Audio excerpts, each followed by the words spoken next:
Good evening. I'm psychiatrist Jay Fawver, live from the Bruce Haynes studio in Fort Wayne, Indiana. Welcome to Matters of the Mind. Now, in its 27th year, Matters of the Mind is a live call-in program where you have the opportunity to choose the topic for discussion. So if you have any questions concerning mental health issues, give me a call in the Fort Wayne area by dialing 969-2720, or if you're calling any place coast to coast, you may dial toll-free at 866-969-2720. Now, on a fairly regular basis, we are broadcasting live every Monday night from our spectacular PBS Fort Wayne studios, which lie in the shadows of the Purdue Fort Wayne campus. And if you'd like to contact me with an email question that I can answer on the air, you may write me at Matters of the Mind, all one word, at WFWA.org. That's via the internet at Matters of the Mind, all one word, at WFWA.org. And I'll start tonight's program with an email I recently received. It reads, Dear Dr. Fawver, my son takes antidepressants and anti-anxiety medications. He also has ADHD and attention deficit disorder. He uses marijuana in the evenings after work. How does this impact his medications that he's taking? Well, if your son is under 24 years of age, I would strongly advise him to not use marijuana. His brain is still growing, and marijuana use has been known to stunt the growth of the brain, particularly the part of the brain that is responsible for communicating ideas and intellectual content from one area to another. So basically, marijuana stunts the white matter development of the brain. White matter is like the insulation around your nerves and around your electrical wiring. And if you stunt the white matter connectivity, it'll decrease the ability for the brain to be able to think and thereby decrease IQ points in doing so. So marijuana, yeah, that's a problem. I'd want to be able to get the anxiety treated with something other than marijuana. If your son says, well, I need the marijuana to help with anxiety, we've got better things for anxiety. If your son says, I need the marijuana to help me sleep, we have better things for sleep. So there's other ways to be able to get around that. Anxiety will often go hand in hand with attention deficit hyperactivity disorder or attention deficit disorder inattentive type. And the reason will be when you're procrastinating, when you're having difficulty paying attention for sustained periods of time, you're getting behind on your work, it'll create a lot of anxiety. You're always behind, you're always frantic, you're always doing things at the last minute. That will create a lot of anxiety.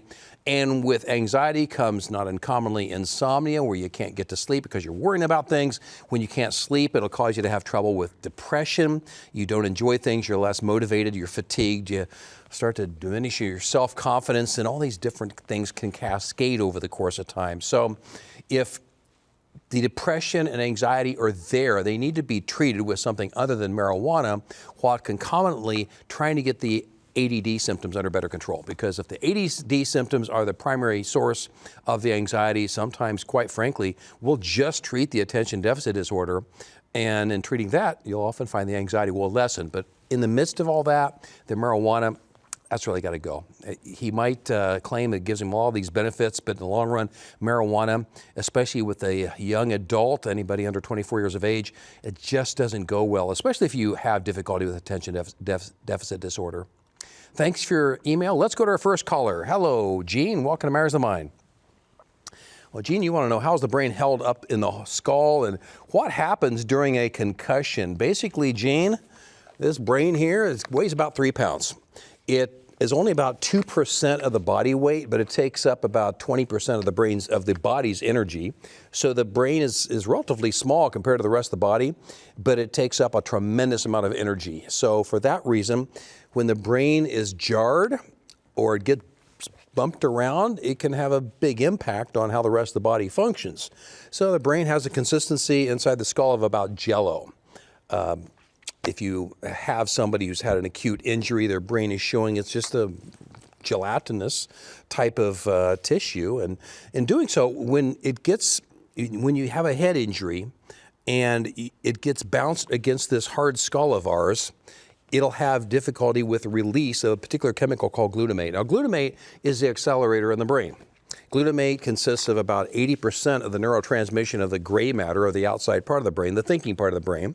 So glutamate is what really fuels this outside part of the brain. If you have a head injury and the brain has been pushed around and knocked around inside that hard skull, you'll get kind of a brain bruise, and it won't be permanent damage necessarily, but it'll cause you to have an increase in glutamate. Too much glutamate is like too much acceleration in a car without enough braking. You can have problems. So too much glutamate getting released acutely, number one, can cause you seizures. Number two, can cause you a tremendous amount of difficulty with thinking and concentration. And that's what a traumatic brain injury or a concussion will be all about, where you have trouble with remembering things, you'll have trouble with reaction time, you might even have headaches, and that's from the excessive glutamate release. And we have the best luck with medications that will modulate or even block excessive glutamate release. Depakote is an anti-seizure medication. It's been used for decades. Lamotrigine will decrease glutamate transmission. We use NAC, N-acetylcysteine, as a natural supplement to modulate glutamate. We have various ways to stabilize glutamate if somebody's had a traumatic brain injury.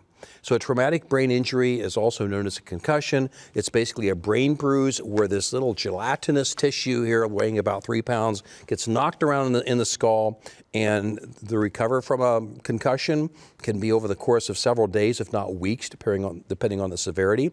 If somebody gets knocked unconscious during a concussion, they're going to be more likely to have a prolonged time for recovery. So we tend to look at concussions very seriously. We try to get somebody to be able to rest after concussion. We don't want them to go out and risk another concussion.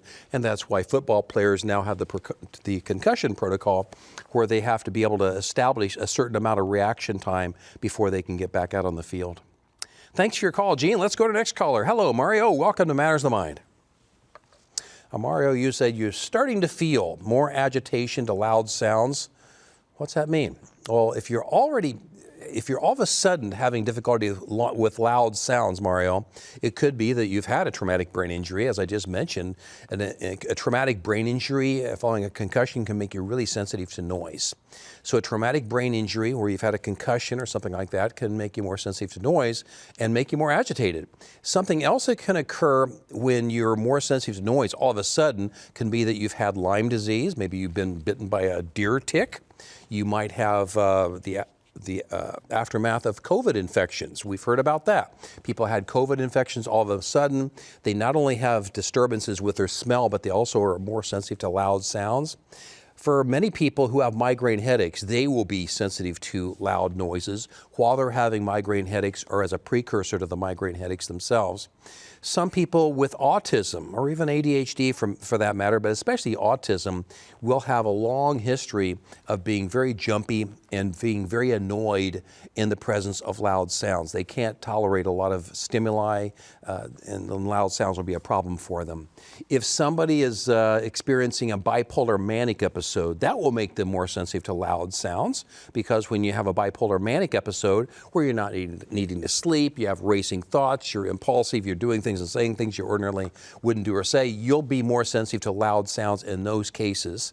And if you have a neurological disturbance like Bell's palsy is where you have a trigeminal disturbance, and this little trigeminal nerve comes out here and fans out across the face as well as the hearing. And some people will notice that with Bell's palsy, if they're having a spell where they're having difficulty with that, they will have difficulty with increased sensitivity to sound. So if you're having agitation related to increased sensitivity to sound, I'd certainly start with your primary care clinician, review when it all started.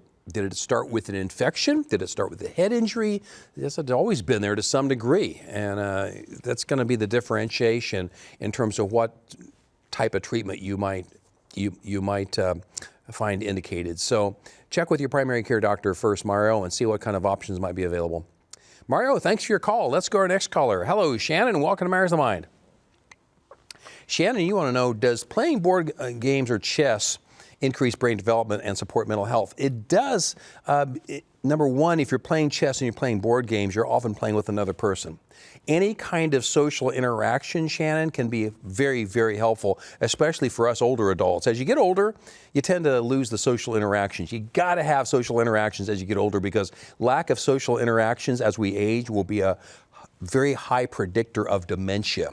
So to maintain your memory and your mental health as you get older, you still need to socialize. So just playing the board game itself and playing chess, interacting with other people will really help overall with your mental health. There was a nun study, N-U-N, nuns, that was done in a big convent years ago, and it showed that they had a decreased risk for dementia, and it was thought part of the reason was they kept their brain active with board games and various activities that kept them intellectually stimulated. That was part of the equation, but what was found was that when you play board games and you play chess, yeah, you have the social interaction, which is good, but it develops a part of your brain that's helpful for you to play chess and board games. It won't necessarily help you with all areas of intellectual functioning. However, intellectually stimulating your brain is kind of like exercise for the brain. So bottom line is, board games, chess can be helpful from a socialization standpoint. They can help you intellectually, especially with those games themselves, but keeping yourself sharp and keeping your brain busy as opposed to passively watching television, for instance. Keeping your brain busy and having interaction like that can be really helpful. Shannon, thanks for your call. Let's go to our next caller. Hello, Daniel. Welcome to Mayor's the Mind. Daniel, you want to know at what ages does your brain go through major changes? The major changes I can see with the brain, Daniel, will be around the age of 8 years old. Prior to the age of 8 years old, if you've experienced severe trauma, either you've been emotionally, sexually, physically abused, you've had difficulty with your immediate family, there was divorce, separation, somebody went to prison, there was drug abuse in the family. Before the age of 8 years old, if you witness any of that, you can be at a very high likelihood for trauma-related depression or anxiety later in your life, before the age of 8 years old. Your personality is forming before the age of 8 years old. There's a lot of stuff going on before you're 8 years old. And obviously, when you're 20, 25 years old, and you already experienced those things before you were 8 years old, there's nothing you could do about it. But it will be a risk factor for you having difficulty later on. Now, there are other factors involved, including your ability to cope, your resilience, as we call it, your genetics. There will be other factors that might be related to how well you're going to endure those past traumatic experiences. So 8 years of age is a very important time frame.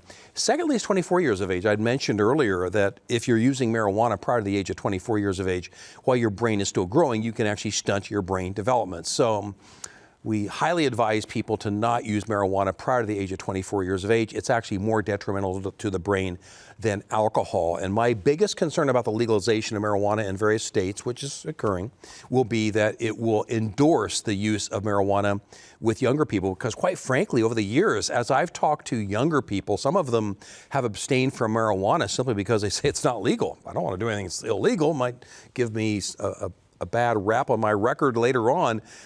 It's one thing that's keeping them away from it, but my concern is if we make marijuana legalized, and you can put all the precautions on it you want, saying it's not allowed to be sold to people under 18, under 24, whatever you say, but if you legalize marijuana, my concern is to the younger people under 24 years of age, it basically endorses its safety.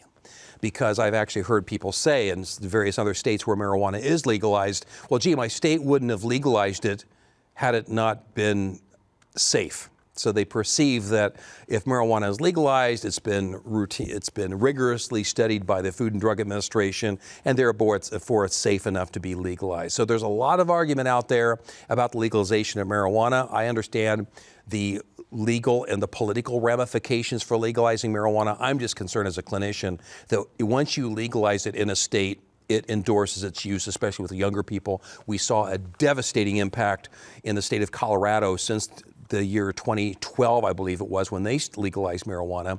Since that time, the mental health of young adults and adolescents in Colorado has been really deteriorating exponentially.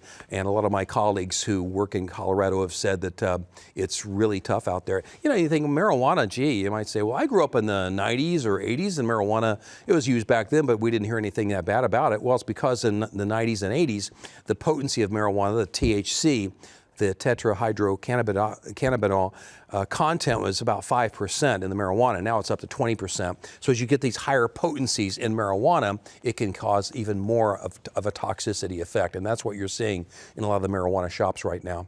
So at the age of 24, that's a major time frame. For women, when they go through menopause, women will go through menopause and they'll have this drop very gradually, but it's dropping of estrogen. Estrogen has receptors studied in the memory center of the brain, the temporal lobe here, the hippocampus. Here's the left side, here's the right side. Hippocampus is the memory center of the brain.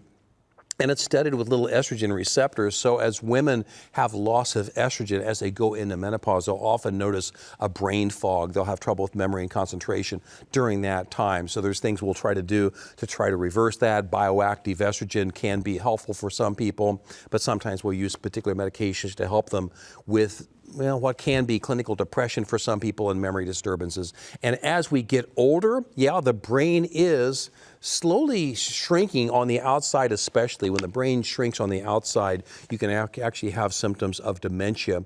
So as the brain gets older, it's important, as I'd mentioned before, to keep socializing, to keep the brain active, exercising, all these different things we need to do to keep the brain engaged as we get older. But I mentioned earlier, the brain's weight is about 3 pounds, and you might think, okay, so the bigger brain we have, the better we're going to be able to concentrate, and the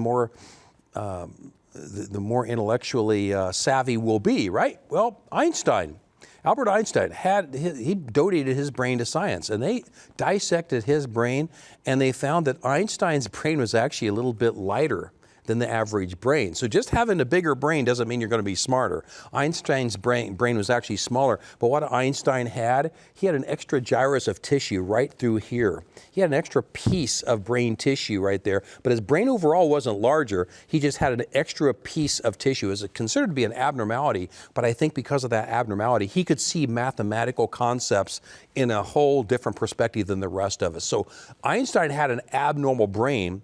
Einstein likely, if we were to look at him today, probably had autism.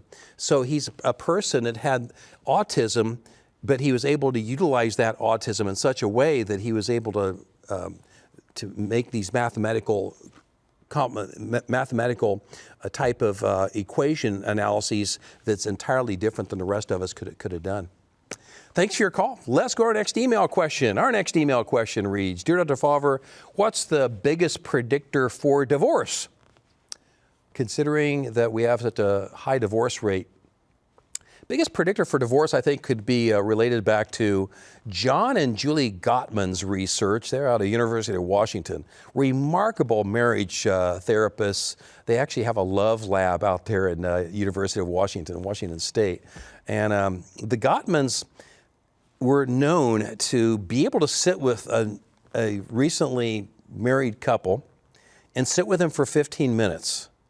And within 15 minutes, they could tell with a 94% success rate who was going to get divorced and who was not. And people studied the Gottmans. How do you know that?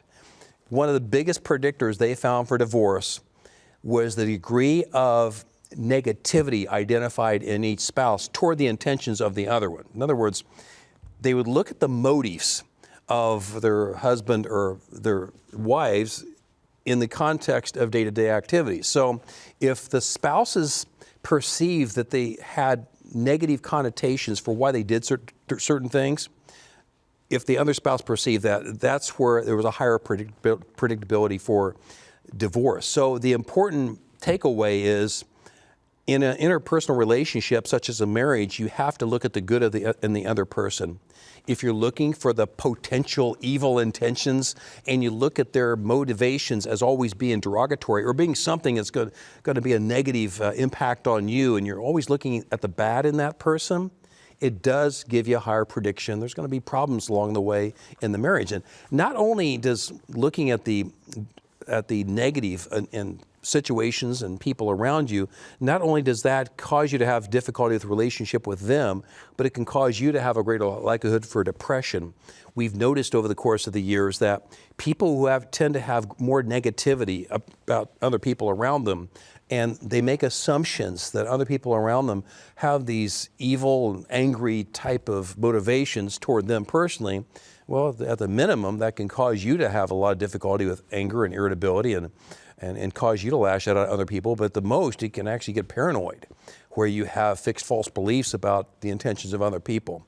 So bottom line is, when you get married, I think the best marriage counseling advice anybody could have would be not to make assumptions on the motivations of the others, and not always make those assumptions be in the negative, because those derogatory type of perceptions about your loved one can really fuel a lot of animosity between the two of you. And you might think, well, gee, with people around me, I need to be discerning. I need to be on the watch. I need to be on the lookout for possible danger. The problem is if you do that with everybody, including your spouse, it can cause you to have a lot of problems. So yeah, it's important to let things go. And it's very important, as I tell a lot of young married couples, to not necessarily feel like you need to have the last say or any say at all when your spouse is having some conflicts. Simply listen, back off, and walk away from it, as opposed to feeling like you need to answer it. It is not a competition.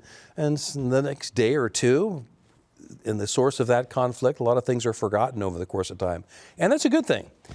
Forgetting is actually mentally healthy in a lot of ways. If you're somebody who is prone to not forget, and always remember every single slight you've had against you, it's not good for your brain, because your brain will branch in different ways. This brain here has 80 billion neurons in it, and each individual neuron has between 30,000 and 50,000 branches. And if you have areas in your life where you're looking at the negative intentions of others, the motives of others, that area of your brain will actually branch more. And you'll remember those things as if they're still happening. So when you ruminate about all these awful things people have done to you, and you're thinking about it over and over again, it's as if it's still happening. And that actually stimulates the part of your brain that is carrying those memories. So it's actually healthy to forget some of the past slights and some of the past type of behaviors that have been carried out against you. I always think of Andrew Luck, the football player, the quarterback for the Colts. He was very good at forgetting about his interceptions. And as a quarterback, it's very important for you to do. If you have an interception, don't dwell on it, don't think about it in the next series, forget about it. And forgetting sometimes in our daily lives is some of the best thing we can do. Thanks for your email. Let's go to the next caller. Hello, Christina. Welcome to Matters of the Mind. Christina, you want to know, why do you feel estrangement or no contact with family members is on the rise? I don't know if it's on the rise or not, Christina. It's something that I think legally you're going to hear more about that. I think more people are aware of that as a possibility to have the no contact. I don't think it's healthy for the kids. And I'm always advising people, if you have a husband, a wife, a mother, a father, to try to not get the kids involved to the point where it becomes long-lasting impairment for them, because so many times they'll see the adults fighting their lives. As I mentioned before, that is a risk factor later on for those kids having difficulty with depression and anxiety, because a risk factor for a child later on to have depression or anxiety will be witnessing, especially before the age of 8 years old, separation, divorce, marital conflict, drug abuse in the household.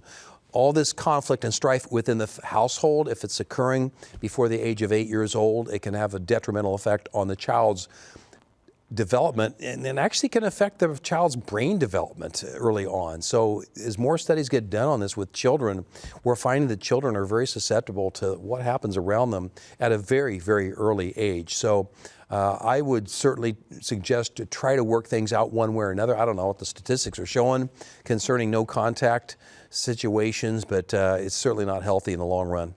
Christina, thanks for your call. Let's go to our last email question. Our last email question reads, Dear Dr. Fawver, I'm lonely all the time. Even when I'm around others, what can I do? What can I do to feel like I'm myself again?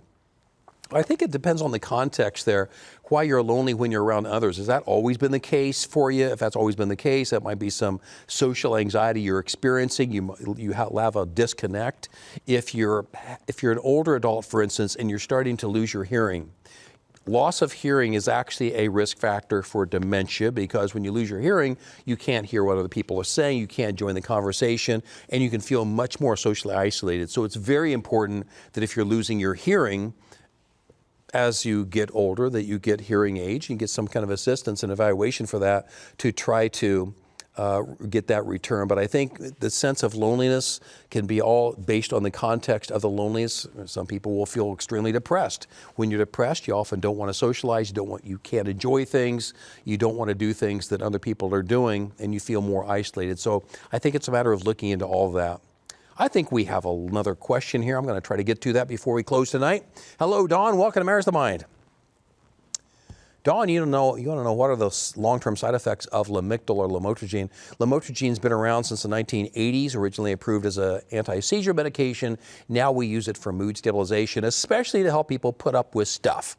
The side effects of lamotrigine are typically early on as opposed to long-term. Early on, the first couple months, you can have about a 1 out of 4,000 risk of having a rash on the chest, neck, or face, especially if you take lamotrigine at a high dosage too soon, or if you're taking with certain other medications that will give you a higher blood level. You get past the first 2 months with no rash. Typically with lamotrigine, it can be well tolerated. Well, with some people, especially older adults, they can have some memory impairment with it later on. That's not typical for many people, but it's like with any medication. If it happens to you and that side effect is only happening in 1 out of 1,000 people and you're the one, well, you need to go another direction. But with lamotrigine, typically it doesn't cause long-term disturbances like tardive dyskinesia, diabetes, or some of the concerns we have with these other medications.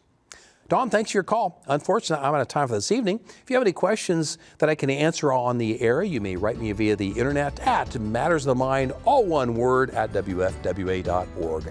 I'm psychiatrist Jay Fawver, and you've been watching Matters of the Mind on PBS Fort Wayne, now available on YouTube. God willing and PBS willing, I'll be back again next week. Thanks for watching. Good night.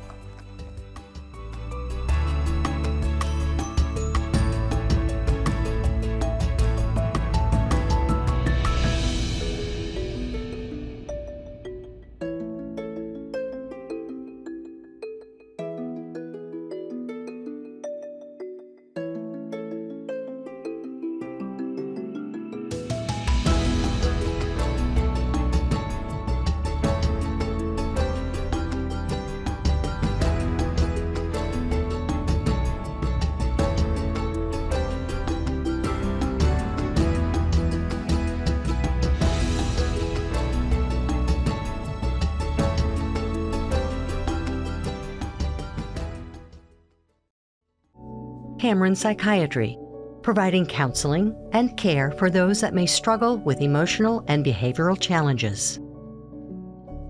More information available at CameronHealth.com.